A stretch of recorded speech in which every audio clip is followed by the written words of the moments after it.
Credit crunch claiming yet another economic driver. Turns out with auto lease rates on the rise, people are getting out or even avoiding leases. Our Phil LeBeau takes us behind the wheel this morning. Good morning to you, Phil. Hi, Melissa. You know, what's happened over the last 6 years is that as we've seen the end of 0% interest rates for people who want to come in and actually buy a car, more and more people have returned to looking at the option of leasing a car. In fact, look at how leasing has become more popular since 2004, 2005. Back in 2006, about 23% of the retail sales of people actually going into dealerships, they wound up actually leasing a vehicle. That's going to be up about 27% for 2007.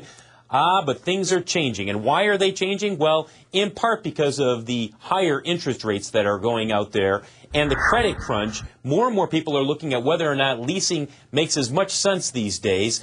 In fact, lease trading operations, LeaseTrader.com is one of them, is reporting that they're seeing a real surge in the last couple of months of people who are saying, you know what?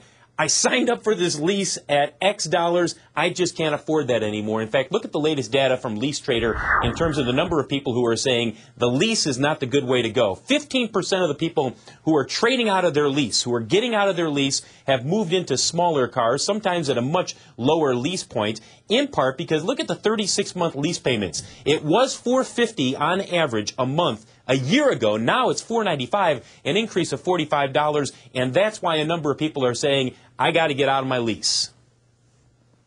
So we're noticing that people that transfer out of those leases, 15% of them actually go into a smaller vehicle.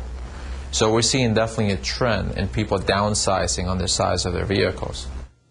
We're a long ways from where we saw leasing as far as popularity back in the mid to late 90s. Remember, back then, it was not uncommon that almost a third of the vehicles, about 29% of the vehicles that were going out of showrooms were leased, and that's because auto interest rates were as high as they were. We saw an uptick as interest rates started moving higher, but now with this rate cut, Melissa, we are likely to see a little less interest in leasing and a little more interest in actually going out and buying a car.